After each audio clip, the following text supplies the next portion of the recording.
Okay, I think we're all here. Welcome back for the second session of today's Conversation Day, the first Conversation Day of the year, on the theme of interfaith dialogue and conflict from Alexandria to the in the 4th century to the present. So the second speaker for today is Dr. Alon Segev. I briefly introduced him in the previous session. He will give a presentation and will be followed by a brief response from Dr. Anna Lefteratou, and then more questions from you. So, Alon, you have the Zoom floor. Yeah, thank you very much. Thank you very much, Razvan, for accommodating this wonderful event, and thanks, Chris, for organizing it, and thanks, Anna, for wonderful collaboration, and thank you for joining us tonight for this event. So my focus. So I start with the present, and I go back to where Anna started, so in antiquity. And so my focus, so I start with Gerhard Kittel. He's a prominent German theologian. He was the editor and the founder of the dictionary of the New Testament, and theologian Emil Brunner said that it's the greatest work since the Reformation in the Protestant church. So after the war, he sat in jail. So he was active during the Third Reich, and after the war, he sat in jail, and there he wrote apologetic manuscript, which I almost 2 years ago I translated into English and edited with Matthias Morgenstern, a scholar and a pastor in Tübingen, and we published it. And so two things which so he sat in jail for what he wrote about the Jewish question, or the Jewish problem, the problem of the Jewish presence in Europe. And so in my work on Kittel, and in my lecture, so I had two things which I always had to fight. So first of all, people reacted immediately. Yes, he's a Nazi. Yes, he was a Nazi. He was a Nazi. This is completely wrong. So or maybe not completely wrong, but it's wrong. So because what he wrote about the Jewish question is in a Christian framework. So it has nothing to do with race theory, or with annihilation or killing of the Jews. It's something which goes back to Augustine and to Constantine, things which you already heard in Anna's lecture. And the second thing which I had to, and so for me, what he wrote about the Jewish question is about the relationship between religion, violence, and politics. So, and the second thing that I always had to fight against is that people, when it comes to the relationship between religion and violence, people always jump or refer to René Girard and Jan Assmann. So this is the most trendy. Thing to explain all connections between religion and violence by means of René Girard and Assmann. And I think that it's wrong. So in this case, it's completely wrong. So here we are dealing with violence between Christians and Jews, and so the theories, the doctrines of Assmann and René Girard are simply wrong, so they can't help us. So I'll provide later something, so an alternative explanation to the relationship between religion and violence. But let me first of all start with Jan Assmann, and then go back to then through René Girard and Jan Assmann go back to antiquity, and then try to reconstruct the framework in which Gerhard Kittel writes about the Jewish question, or the problem of the Jewish presence in Europe during the Third Reich. So in 1933, Gerhard Kittel held a lecture, which and it appeared later as a text, as a book, which is called the Jewish Question. And in this text, and then Another edition came out in 1934 with a reaction of Martin Buber, and so the theme of this lecture and of this text is what to do with the presence of the Jews in Europe. And Gerhard Kittel weighs 4 solutions to the Jewish question. So the first solution which he discusses is assimilation or conversion. And he declines this option of conversion and or assimilation, because he says that people never do that, or Jews who convert to Christianity or assimilate never do that seriously. So it's simply an offense against this institution of baptism and the church. And the church, when people don't do that seriously. So he turns down this option of assimilation and conversion as a solution to the Jewish question. The second solution, which he weighs, which he discusses, is killing all Jews, and he does it seriously, killing all Jews. And he says, well, it didn't work during the time of the Inquisition and the pogroms in Eastern Europe, so there is no chance. So you see, there is something which is really, really odd here, because, okay, so we are not in the time of the Inquisition and not in the time of the pogroms in Eastern Europe. So why not try this solution? So he turns down this solution to the Jewish question, but it's not clear. Why. The third solution, which he weighs to the Jewish question, to the Jewish problem, is a Jewish state in Palestine. And he said, well, this would not work out, because first of all, it's something artificial. There's not going to be enough room for all Jews to settle in Palestine, and it's going to be at the expense of the indigenous Arab population, and so dependent on a vassal entity, depending on the great powers, etc. So also it's not clear why he rejects this solution, this option. This solution to the Jewish question. So Jewish state in Palestine. So the fourth solution, which and this is the only one which he advances, is a status of guest, of foreigner for the Jews. So the Jews not only will be allowed, but they will be forced to live in Europe, but as foreigners, as guests. So deprived of any rights, of any civil rights, of any job opportunities, and this is only acceptable solution. So the question is why he advances this solution, status of guest to the Jews instead of annihilating all Jews or Jewish state in Palestine or conversion. It's not really clear. So what Kittel says is that this solution is a theological solution to the Jewish question, to the Jewish problem. So the Jews, because they breach the covenant with God, are not allowed to live until the end of the day as citizens with equal opportunities, but rather they should live as guests, as foreigners.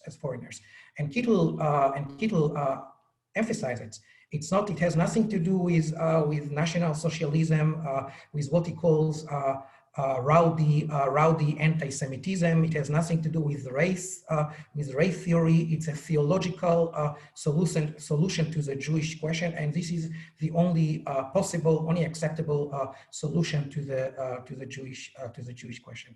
So he said that okay, so now we have to force all Jewish people living in Europe to revert, not to convert, to revert to their origins, to live as citizens without equal opportunities, as foreigners, and this is the only solution. And he says that okay, so it's a violent act, It's a violent, it's aggressive measures to be taken, and it's really sad that this is a story. But we have no other choice. We should force all Jews, all assimilated Jews, people who've been assimilated for many generations, to live according to the Jewish tradition, just to force them to do that.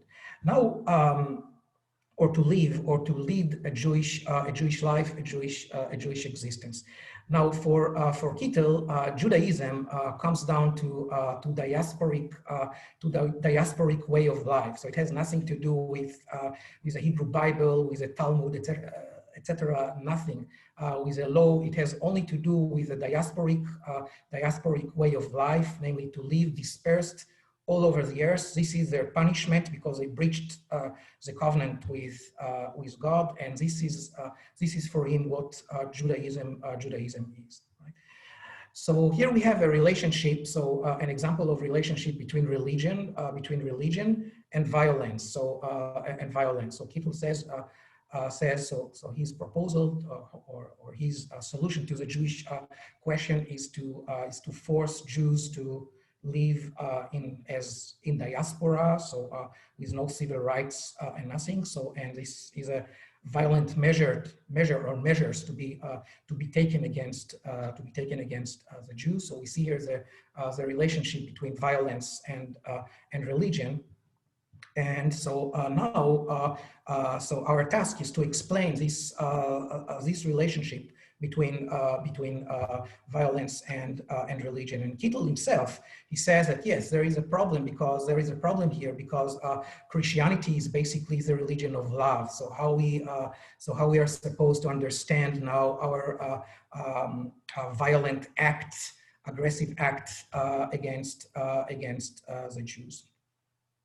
So when people come, and this is a trend in the United States, mainly in the United States, but I saw it also in Europe. So when people come to explain this relationship between religion and violence, they refer first of all to Jan Assmann.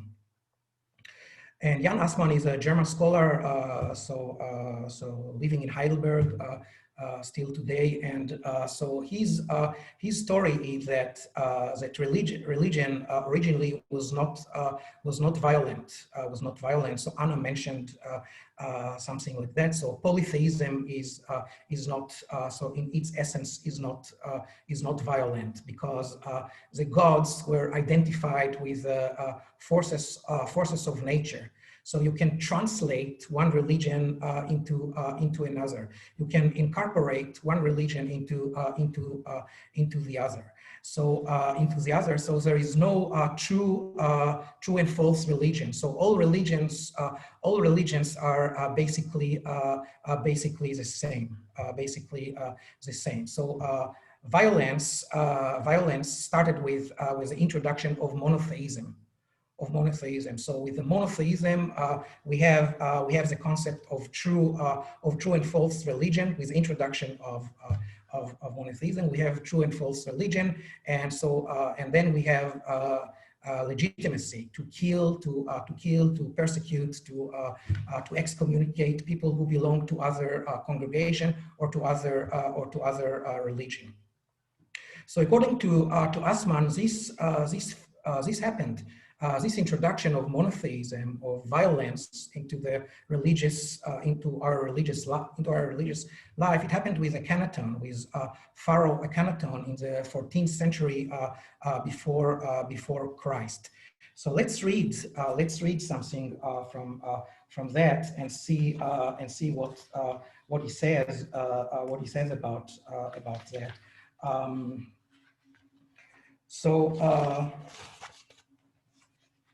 So Akhenaton is a pharaoh. Akhenaton, so he worshipped the god of sun, and so he killed, he destroyed all the temples of other gods, of other congregation, and other congregations. And this, according to Assmann, is the introduction of monotheism and also violence into our history, into our life. So this is a quotation from Assmann. The monotheistic revolution of Akhenaton was not only the first, but also the most radical and violent eruption of a counter-religion in the history of humankind. The temples were closed, the images of gods were destroyed, their names were erased, and their cults were discontinued. So Akhenaton just destroyed all other worship places of other religions. So there was only one God now, which people were allowed to worship. It's a god of sun. Now, so it's not clear why Assmann says it, or Assmann calls it the mosaic distinction. So it's not clear. So it happened with Akhenaton. So it's not clear why Assmann says that Moses was the first to introduce this distinction between true and false religion.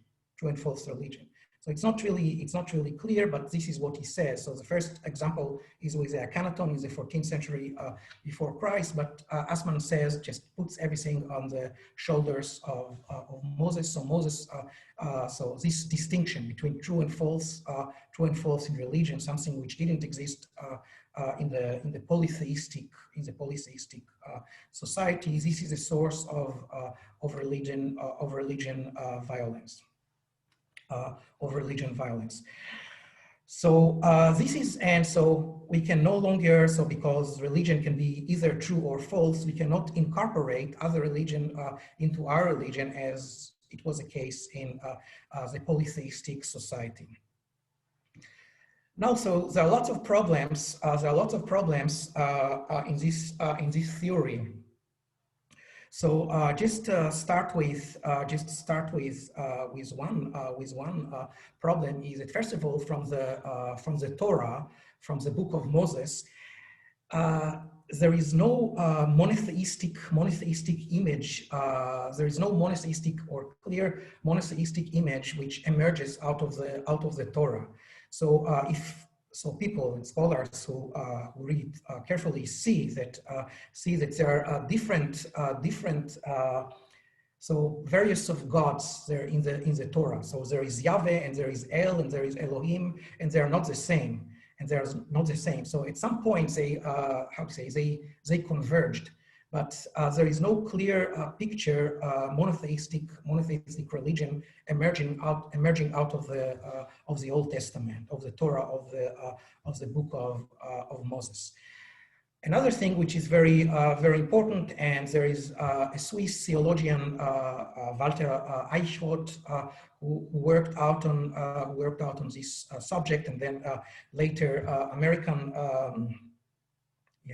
scholar George Mendenhall, that is the idea of covenant, which is something which is common to people from different congregations, from different religions. So the covenant, the idea of covenant, the basic idea of covenant is not a monotheistic idea which says one religion is true, the other religion is false, but on the contrary. So the basic idea of covenant or bond is to bring people of different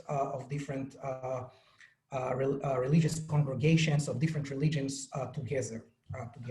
So we see there are some serious problems here with the theory of Jan Assmann, but there is something which Assmann emphasizes, underscores, is the idea of Exodus. For Assmann, Exodus is a key word, is a key thing in this religious violence. Exodus means just to get freed from the pagan world. From the pagan world, and now so we are freed. So we have the true religion, and the false religion, namely the pagan religion, is a false religion. So we are so we have the legitimacy to kill them, to persecute them, to deny them. So to deny them. Now this is something which is really problematic, because here, so now back to Kittel, so we are talking about violence between Christianity and Judaism, And so both Christians and Jews accept Exodus as a basic myth in their religion. So by means of Exodus, we cannot explain this. We cannot explain this tension between Christianity, or this violence between Christianity and Judaism. So we need a different explanation to do a different theory to explain the violence between the violence swaying between Judaism and Christianity than Assmann's theory. Now, the second trendy explanation to religion, to the relation between religion and violence is René Girard's. Girard's, this is a French scholar, 21st century. So he says that religion, all religion except Christianity, as I'm going to explain in a few seconds, are founded upon act of violence, and this is act of scapegoating. So there is a scapegoat, and people there is some people or society is afflicted with plague or with disaster, and then this society finds or identifies a scapegoat, and they sacrifice this scapegoat, and this is the foundation of all religions. So this scapegoating, this sacrificing of the scapegoat, of the victim, is a foundation of all religions. So the scapegoat becomes first of all, it's a specific figure, like we see that, for example, in the story of Oedipus. So the society sacrificed Oedipus because they saw that he's the reason, he's a source of the plague, and then so by that this is a source of all religion, according to René Girard. So first of all, the act of scapegoating, of identifying a scapegoat, and then sacrificing the scapegoat as antidote to the plague or disaster or pandemic, etc. So, but later René Girard says, okay, so all religions in the history are founded upon scapegoating and sacrificing the scapegoat, except Christianity. He said that's true. Christianity is the religion which overcome these two violent acts of scapegoating and sacrificing. Now, and that's what he says, and that's it's completely wrong to see in the New Testament anti-Judaic evidence, or anti-Judaic book, or anti-Judaic rite or scripture. Now, this is of course wrong. This is of course wrong, because there are just central passages in the New Testament in which there are virulent statements against the Jews. Against the Jews. For example, against the Jews, and they are identified as the people who killed all the prophets who preceded Jesus, and Jesus himself. And then there is also the long patristic tradition in which the Jews are seen as enemies. So now I wanted to suggest an alternative explanation to the violence. So we saw that there is here a relationship between religion and violence, and the theory of Assmann doesn't work. He doesn't manage to explain this violence between Christians and Jews. And there is a story of René Girard, and he says that there is no violence, or the violence in religion stopped with Christianity, and this is of course completely wrong. So there is a scholar, there was a scholar by the name Rosemary Ruther, and he says it's a violence between Judaism and Christianity is not between two opposing religions, but rather between sibling religions. So Judaism and Christianity are siblings. So the hatred between them is not the hatred between two opposing religions, but rather between two siblings. Or we can say between sibling religions. So this is a fraternal rivalry. This is how she calls it, fraternal rivalry. And we can see that in the New Testament. So, for example, in Galatians 4:22 to 23. So I'm reading. So it's a quote. For it is written that Abraham had two sons, one by the slave woman and the other by the free woman. His son by the slave woman was born according to the flesh, but his son by the free woman was born as a result of a divine promise. End quote. So likewise in Romans 9:6-8, right? So I'm quoting, I'm reading. It is not as though God's word had failed, for not all who are descended from Israel are Israel, nor because they are his descendants are they all Abraham's children. On the contrary, it is through Isaac that the offspring will be reckoned.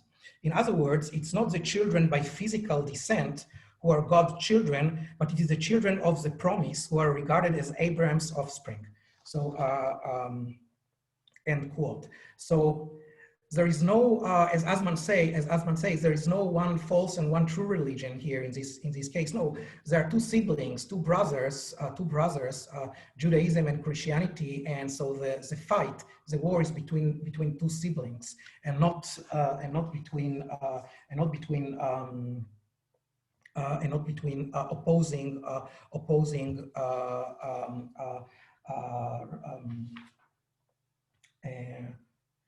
opposing religions. So this is something which this fact of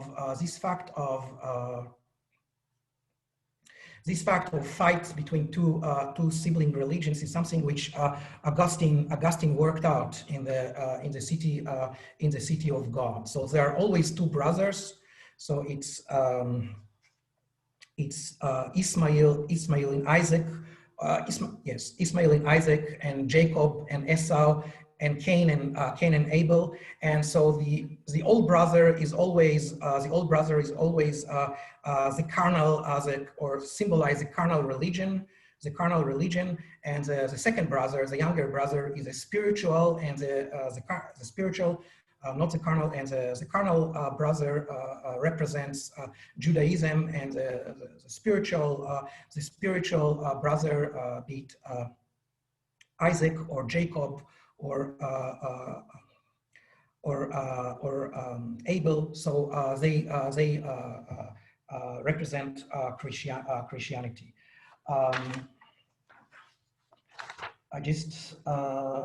Yes. So the source of violence between Judaism and Christianity is this tension between two religions. Is this between two siblings? This is what I'm trying to say. Now the question is where it comes from, this tension, or how it became embodied or materialized, this tension, this fight between Judaism and Christianity. And then let me go back now to Marcion, the second century after Christ. So Marcion was the first who charted the canon, a Christian canon. So he was the first. He didn't produce the canon, but he had a chart of what should be the Christian canon. And so for Marcion, so he first of all he threw away all the Jewish writings, the Old Testament, and for him the canon consisted of the Gospel of Luke, and most of the letters, Paul's letters, which he purged of all the cleansed of all the Jewish influences. Now, for Marcion, there were two gods. There was a good God, who was the God of Jesus, and in whom Jesus had his face, and there was the evil God, who was the God of the Jews, the God of the Old Testament, right? So his canon was supposed to be the canon of the good God, the God of Jesus, and not of the bad God, the demiurge of the Old Testament. Now, as we know, Marcion was the first in the church history to be excommunicated, and his Bible, his canon was destroyed. But parts of his canon has been preserved in the writings of Tertullian. So in Tertullian, what Tertullian says, and this is also a problem with Marcion concept of two gods. One is an evil demiurge, and the other is a good God. Is that there is one God. There is only one God. This is what Tertullian argues against Marcion. There is only one good God, and this is also the God in the Old Testament. And the evil in the world comes not from God, but rather from specific people, namely from the Jews. So, namely from the Jews. Now, so the question now is how this concept of one God, and now we have one God who is God, one God, and he's God of the Christians and of the Jews, and we have two testaments. So one testament, which is the Old Testament, and this is testament of the bad guys, of the evil Jews, and there is a New Testament, which is a testament of the good guys, of the Christians. So the question is how this hierarchy between Jews and Christians became part of the political world. And this is something which Augustine was the first in the City of God to make out of this concept of Old Testament, New Testament, one God, evil people, the Jews, and good people, the Christians, to make out of it a political organization.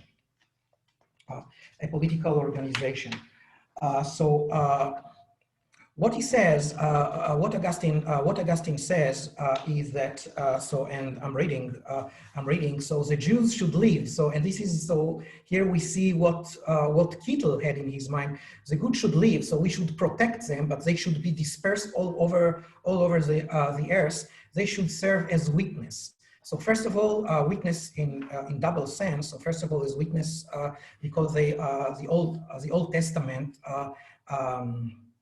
prophesied the arrival of Jesus, and secondly, witness for people who breached the covenant with God. So because they breached the covenant with God, they live a wretched life. So they should serve as witness to, so people know what happens to people who breach the covenant with God.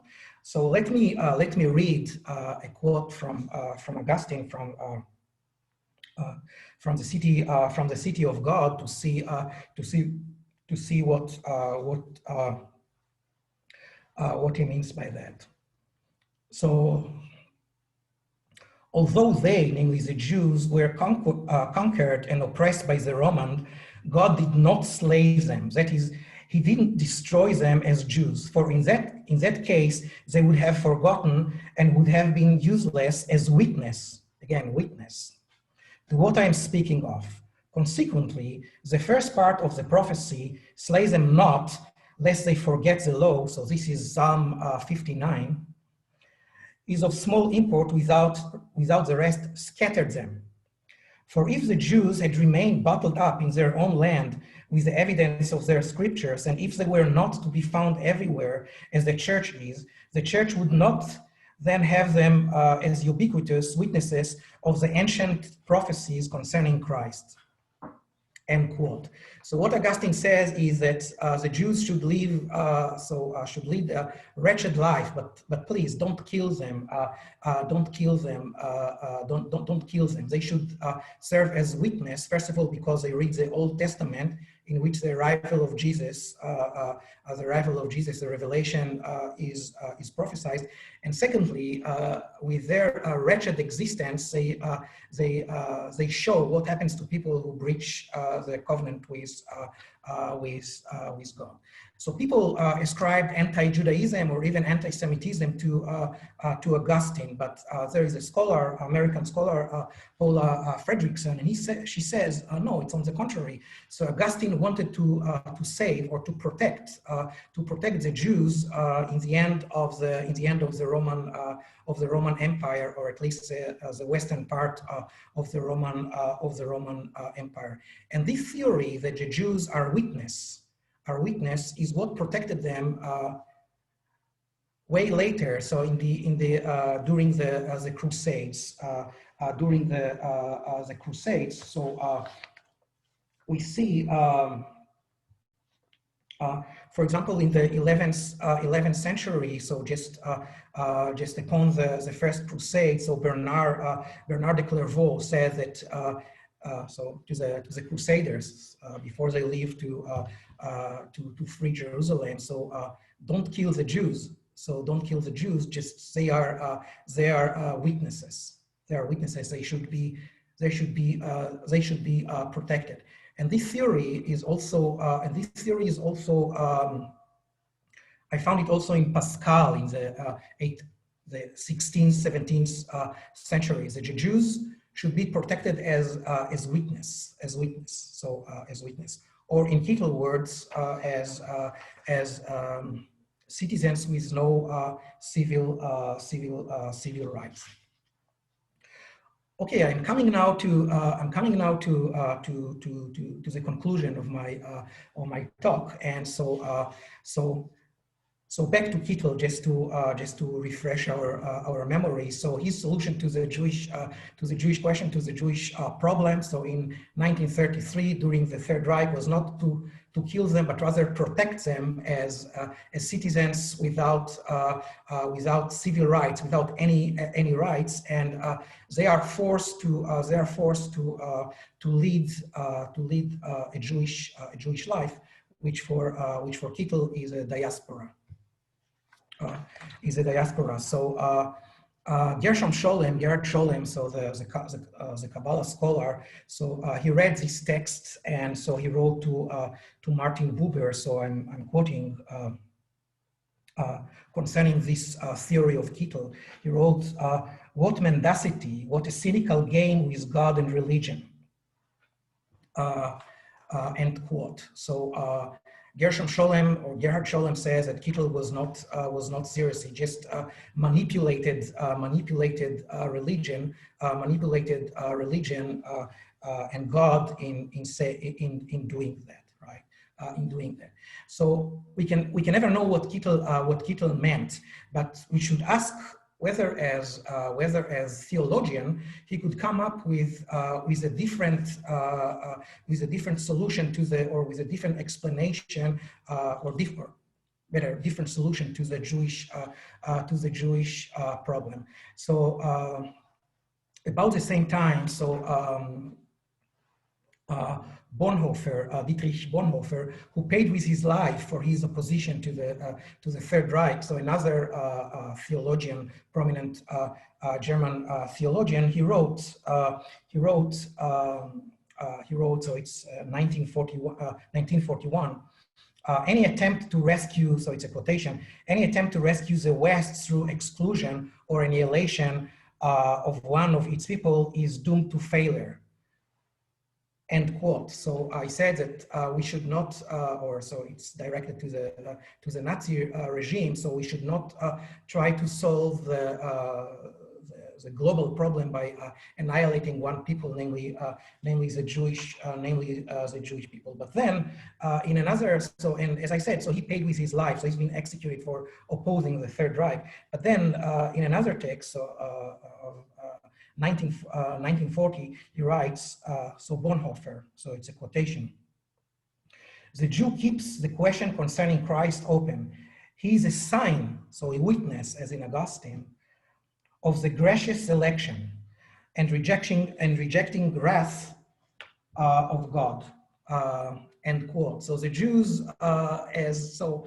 the Jews should serve as witness to what happened to somebody who breaches the covenant with God. So Bonhoeffer refers here to Romans 11:20-22. So it's another quote. Consider therefore the kindness and sternness of God, sternness to those who fell, but kindness to you, provided that you continue in His kindness. Otherwise, you also will be cut off. End quote. So back to Kittel. So his story, or the solution of the Jewish question, is something which is done or carried out in Christian within a Christian framework, and the people whom I relied partially in this in my work are Rosemary Luther, whom I quoted, and there is Baum. I can't recall the first name. So there are Catholic thinkers, and their reaction to that is to put religion to ideological critique in order to to cleanse it of violence. Okay, thank you very much. Thank you, Alon, for this thought-provoking presentation. It's now time for Anna to give a short reply. Thank you very much, Alon, about this fascinating presentation. I've learned a lot. I mean, I'm not expert in modern issues. What struck me like was very striking, your presentation about this kind of new way of condemning the Jews. It was that pretty much it was an easy solution to the problem. It was just maintaining the status quo. So we do find them after the 70s, after the destruction of the temple, that the main argument of the Christians of origin of Eusebius, especially Cyril, is that they have been punished already. The Romans have destroyed the temple. They have to live across the earth without a central point of focus. So to some extent, this kind of earthly condemnation, like a way of expiating while living in this life, not in the afterlife, is just maintaining a status quo, which, as you said, it was practically useful. I mean, they needed these Jewish communities in Alexandria. They were doing ship. They were like the best doctors. They were the best with textile industry. I mean, they were extremely important for the life of the city. So I was wondering what this kind of alternative solution is, not as the solution of just admitting that this is a status quo. Let's just continue with our ghettos and with our minimum rights that we give to Jewish population. I mean, it was the same in Thessalonica for the Jewish population in Thessaloniki before the Second World War. It was the same with the Jewish Kirkes in Constantinople before the 55 and even before that. So this is my question in general to you. Well, thanks, Anna, for the good words and for your question. So I have no idea. So I have no idea what can be the solution. So to me, first of all, it was important to find the right explanation for this tension. So it's not Assmann, it's not Girard, but it's this. So we have here sibling religions fighting over the same source, the same arsenal of symbols. So this was for me, first of all, so this was for me the main task. Then about the solution, I have no idea. So the solution with which people come up like Rosemary Ruther and Peter Baum, I think his name, first name Peter Baum. So just to they are Catholic thinkers. They say we need to how to say, to submit the New Testament, and all the patristic tradition to ideological critique. I don't know what they mean in order to cleanse it of this virulent violence against the Jews. I don't know what they mean. I don't know what they mean. So I would say, okay. So I say let's talk. Let's have a dialogue instead of killing one another.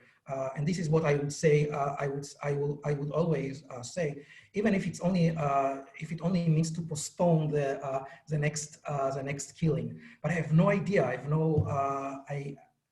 have no idea what could be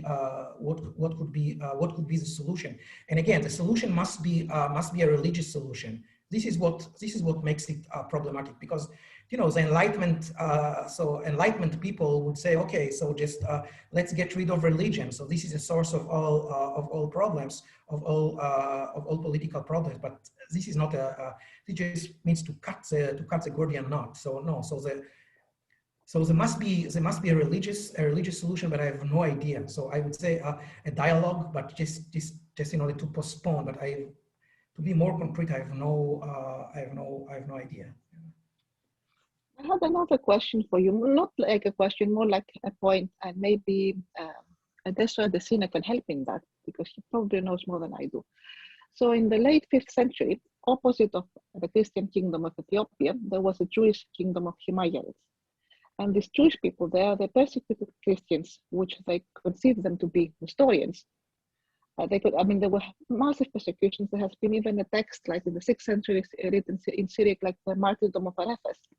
And there you can see, and maybe it would be worth for you to see it from the other perspective, like where you have a Jewish kingdom, which is a very short-lived way of living the Jewish kingdom in South Arabic Peninsula, and how they've been persecuting Christians who were Miaphysetic, because they did not believe that they believe in the one God.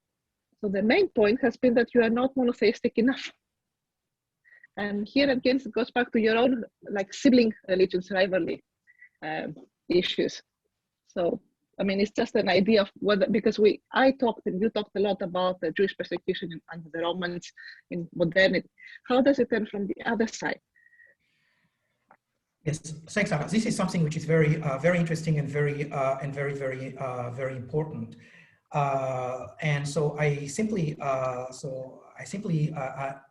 I don't have enough time to discuss it. But of course, so this story has also the other side. So there is a classic work by Bernard Lazare, a French historian who tries. So it's a history of anti-Semitism, but he's focused on the other side. So what is the role of the Jews? What is the role of the Jews in creating this, or in fueling this hatred? So of course, so it's not the destruction, it's not the end. So another work which I've been doing is about what Josephus calls the fourth philosophy. It's a trend or the stream or the movement of the zealots, of the Jewish zealots. So they were completely, it was a terror group. So in the Second Temple time, which continued further until Hadrian. So Hadrian. So of course, so there is also the other side of the story, the Jews who cultivated hatred toward Christians. Seclusion, what else? A feeling of superiority, etc. Yes. So there is, of course, it's both, so there are two sides to this story, and I was focused only on one side. So to be fair, yes, we must say that, yes. And if Razvan allows me to ask one last question, it was about your Okay. point about us. It was about your point about Asman. I do absolutely agree that there is not a single explanation to how monotheism came up, and like going from the 14th century BC to the 1st century, or like whatever we go, it's a big leap. When I was speaking about monotheism and exclusivist approach of Christianity to other religions, it's always within this 6 centuries from the 1st to the 6th century EV. So if somebody observes what's happening now in Tibet, where they also have religious wars, and they're polytheists, they do not believe that they're not monotheists, this proves by itself that monotheism is not the issue by itself, but the political manipulations under that. But for the Roman times, and probably also to some extent, I do not know, for the modern times, for the ancient times, monotheism was an issue because of polytheism. Yes, so I think that that the violence, so Asman theory is very limited. So it's only about monotheism and polytheism. But we see here, first of all, huge tension between Christianity and Judaism, and then between Christianity and Christianity. So what the Crusaders did in Constantinople, so the 30 Years' War in Europe between Catholics and Protestants. The excommunication of Arius and Eusebius. So this is all in the same monotheistic family. It's not monotheistic, polytheistic. Yeah. Okay, thank you very much to the speakers.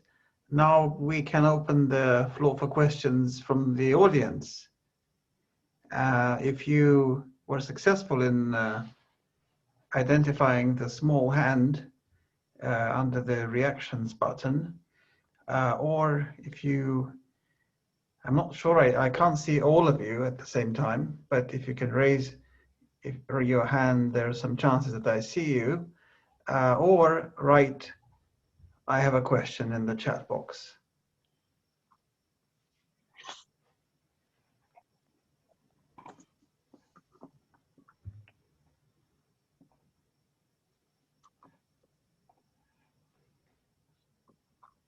Jeremy has a question, Razvan.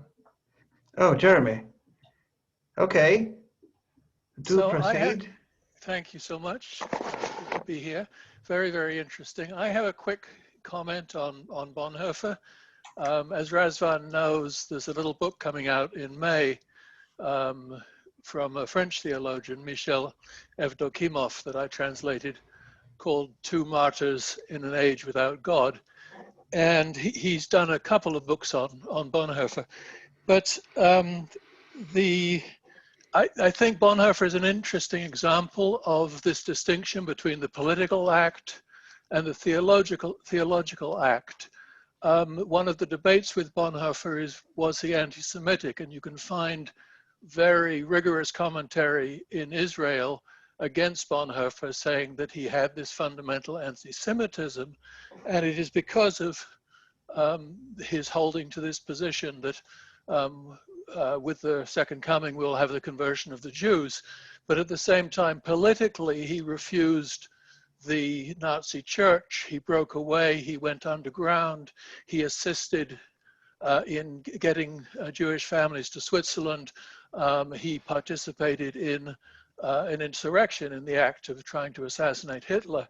So on the political side, he was unambivalent, but theologically, he was caught within a paradigm that probably wasn't seriously challenged until maybe the 1960s.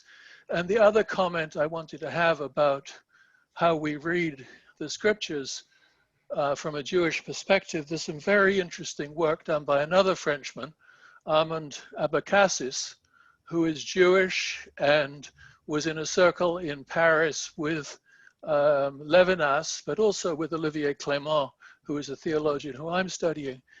And Abacassis has two books, one called In Truth I Tell You, a Jewish reader of the Gospels, a Jewish reading of the Gospels, and the other is Jesus before Christ.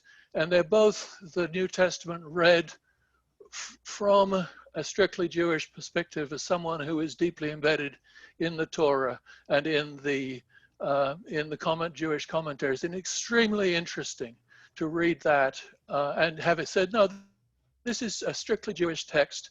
All of the debates, and including, this is what triggered the thought, including the comments about the hostility against the Jews in the New Testament, all of that is just a dialogue going on within a Jewish tradition. It's extremely interesting to read, and I find it kind of refreshing as we try and come to terms, because the Orthodox still haven't come to terms, or not everywhere, with taking some of the virulently anti-Jewish language out of Holy Thursday text.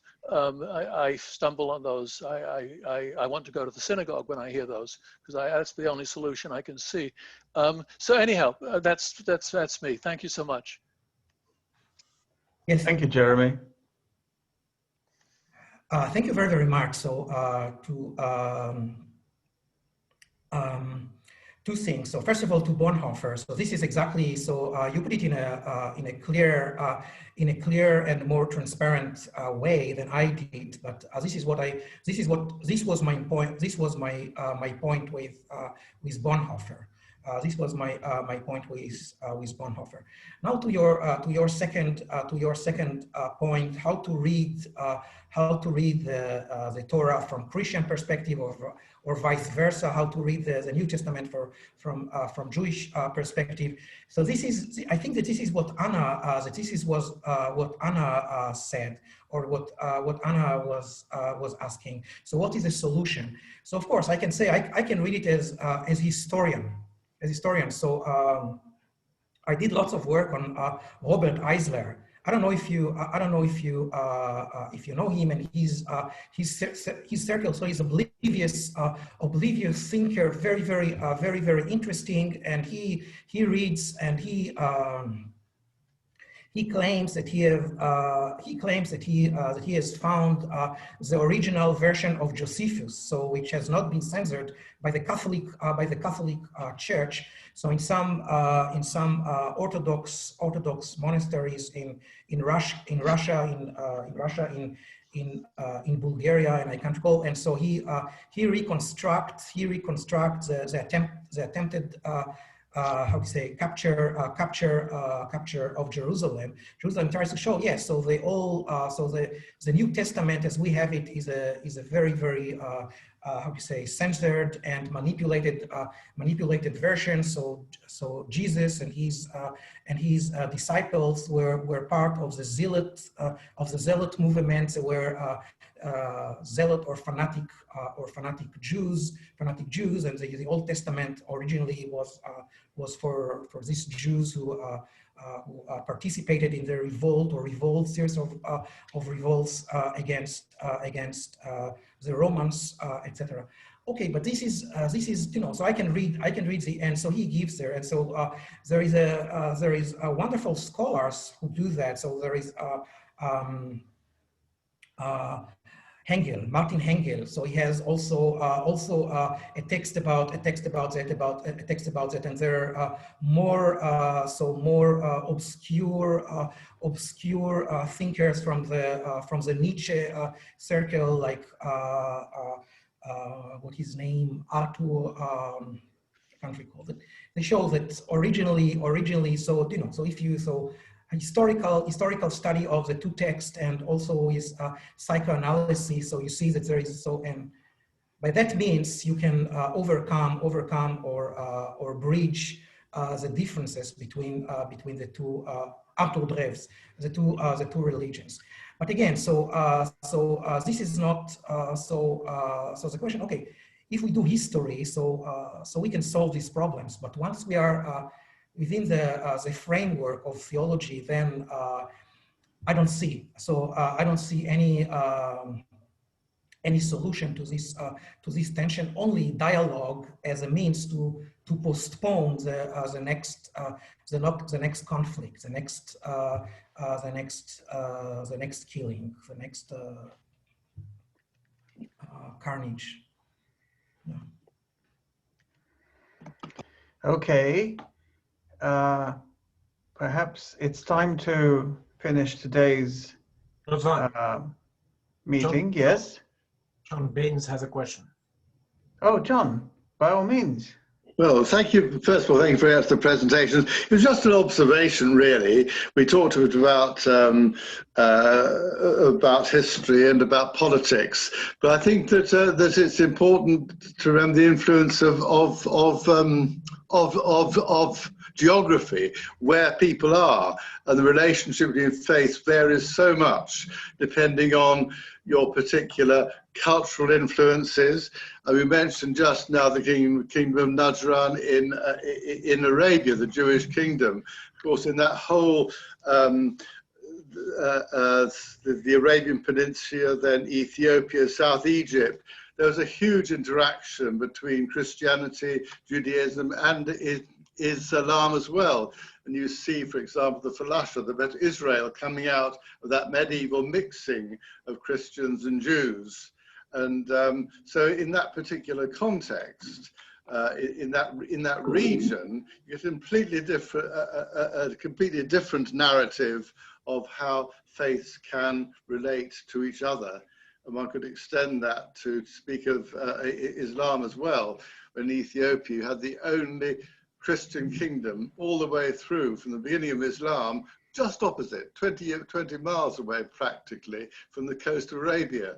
So I think that, you know, I was thinking of looking at the situation in Alexandria in Anna's talk. It would look very different if you're in Antioch, for example, the relationship between the faiths. So I just think where you live and who you meet and the interactions you have are just as important as the theology or the church councils. Yes, I agree that geography is also a very important component in this story, but it's also a political issue. It's also a political issue. So geography, where we have the sources, water, gold, etc. And so it also always have to do with religion. So the New York Times about 4 years ago, they said that they have a special documentary about the tension between Sunnis and Shia in Saudi Arabia, and I was really curious to see what that. And they said, the New York Times, so the title was a religious tension, and so there is a small minority, a small Shia minority in Saudi Arabia. So I watched this documentary, and you see that. That religion is only an excuse. So it's about the oil. So this minority, this Shia minority, owns most of the oil drills in this. So you know, so there are how do you say shuras and executions and all the religious stories. But you know, you see that in this documentary. So in the end, so it's a political, it's a geographical political matters. Who owns the oil drills there? Thank you very much. I think really it's time to call this a day, a fascinating day indeed. I would like to thank our two speakers today, Dr. Anna Lefteratou and Dr. Alon Segev. And to thank you all for your participation. We hope to be able to host you again soon. Speaking of which, there are 3 more conversation days this year. You can find details about them on our website or by emailing the Institute. But for now, I think it's time to thank our speakers and say goodbye to one another and hope to meet again soon.